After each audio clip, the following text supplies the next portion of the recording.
నా పేరు సబ్బన్వార్ రమ్యకృష్ణ. నేను శ్రీవాణి నృత్యనికేతన్లో నేర్చుకున్నాను. మా గురుగారినేమో శ్రీవాణి మ్యామ్.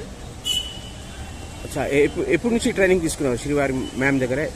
5 years అయింది. ఈరోజు ఏ పాట మీద మీరు పర్ఫార్మెన్స్ చేయడం జరిగింది? సత్యభామ. మీకు డాన్స్ లో ఏవేవి వస్తుంది? కూచిపూడి.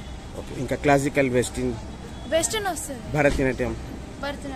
డాన్స్ కాకుండా ఇంకా వేరే యాక్టివిటీస్ ఏమి వస్తుంది? వేరే యాక్టింగ్. వేరే యాక్టివిటీస్ ఏమేమి వస్తుంది?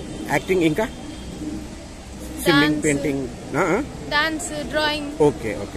ఏ క్లాస్ అవుతున్నారు మీరు? ఇప్పుడు 9th. ఇక్కడ కాకుండా ఇంకా ఎక్కడైనా పర్ఫార్మెన్స్ చేశారు? ఇంకా శ్రీశైలం. అక్కడ ఏమేమి ప్రదర్శన చేయడం జరిగింది? అప్పుడు లాస్ట్ ఇయర్ గుర్తులేదు.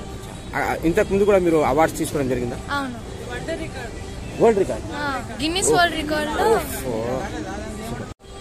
నేను గచ్చిబౌలి స్టేడియంలో గిన్నిస్ వరల్డ్ రికార్డ్ అనేది పార్టిసిపేషన్ చేసిన. Last year December 24. ఈరోజు ఎలా అనిపించింది మీ పర్ఫార్మెన్స్? అందరు మెచ్చుకున్నారు, పెద్దలు చేసిన బహుమతి కూడా అందుకున్నారు కదా. How do you feel about this beautiful moment? మీ డ్రీమ్ ఏంది? మీరు పెద్దయ్యాక ఏమవ్వాలనుకుంటారు? ఎడ్యుకేషన్ కంప్లీట్ అయినాక ఒక ప్రొఫెషనల్ గా ఏమవ్వాలని? యాక్టర్. Very nice. మీ ఇన్స్పిరేషన్ ఎవరైనా ఉన్నారా? Very nice. Acting field. Okay, mummy daddy కాకుండా యాక్టింగ్ ఫీల్డ్ లో? నిజంగా నేను సాయి పల్లవిని చూసి నేర్చుకున్నాను డాన్స్, వెస్టర్న్. మేము తప్పకుండా మీ వీడియో సాయి పల్లవి వారికి తీసుకెళ్ళడానికి ప్రయత్నిస్తాం. ఆమె ద్వారా మీకు వీడియో కాల్ వచ్చినట్టు ట్రై చేస్తాము. ఇంకా ఈ రోజు మీకు ఈ అవకాశం ఇచ్చినందుకు ఈ ఆర్గనైజర్కి, ఈ గురుగారికి, ఈ సంస్థకి ఏమైనా చెప్పాలనుకుంటున్నాను? చెప్పలేనంత ఆనందం. ఇంకా థ్యాంక్స్ కూడా చెప్పండి. మీకు ఎలా అనిపిస్తుంది? మీకు ఎలా అనిపించింది ఒక మదర్గా? ఎందుకంటే చిన్న వయసులోనే పాప గారు గిన్నిస్ వరల్డ్ రికార్డ్ హోల్డర్ కూడా, గిన్నిస్ వరల్డ్ రికార్డులు కూడా పేరు సంపాదించుకున్నారు. కంట్రోల్ సారీ ఎమోషనల్ అవుతున్నారు. సారీ, అది దేవుడిచ్చిన ఒక బహుమతి మేడం. సార్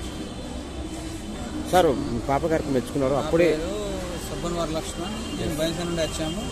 పాప ఈ ఫీల్డ్లో వచ్చినందుకు మేము చాలా గర్వపడుతున్నాం. కాకపోతే చాలా తక్కువ వయసులోనే ఆమె ప్రభావం చేసింది, చాలా చోట్ల చేసింది. ఇంతవరకు చాలా బాగుంది. మేము ఫ్యూచర్లో కూడా ఆమెకు ఇదే ఫీల్డ్లో పీజీ కానీ, డిగ్రీ కానీ, అందులో ఎంతవరకు ఎడ్యుకేషన్ ఉందో అంతవరకు మేము చెప్పదలుచుకుంటున్నాం. పాప గారు యాక్టింగ్లో కూడా ఇంట్రెస్ట్ ఉన్నారు. హైట్, వెయిట్, లుకింగ్ కూడా బాగున్నారు. అప్పుడే పాప గారికి కూచిపూడి నృత్యానికి ఏమేమి కావాలో అవన్నీ బాడీలో, లాంగ్వేజ్ కానీ, ఐస్ కానీ, లిప్స్ కానీ, హైట్ కానీ, ఆయన బాడీ స్ట్రక్చర్ కానీ, ఎక్స్ప్రెషన్స్ కూడా బాగుంది అన్నారు. ఎక్స్ప్రెషన్ బాగుంది. భగవంతుడు ఆమెకు ఎంత కావాలో అంత ఇచ్చింది. దానివల్ల మేము చాలా గర్వపడుతున్నాం. ఈ రోజు మీకు ఈ అవకాశం ఇచ్చిన ఈ గురుగారికి, సంస్థకి, ఆర్గనైజర్కి ఏమైనా చెప్పాలనుకుంటున్నారు? చాలా థ్యాంక్స్ చెప్పగలుగుతున్నాం. ఎందుకంటే వాళ్ళు ఇచ్చిన అవకాశానికి మేము కూడా రావగలిగాం, లేకుంటే రాలేము మేము కూడా. దానికోసం చాలా రుణపడి ఉన్నాం. చాలా థ్యాంక్స్ సార్. ఏ ఊరు నుంచి సార్ రావడం మీరు? ఆదిలాబాద్. Thank you sir.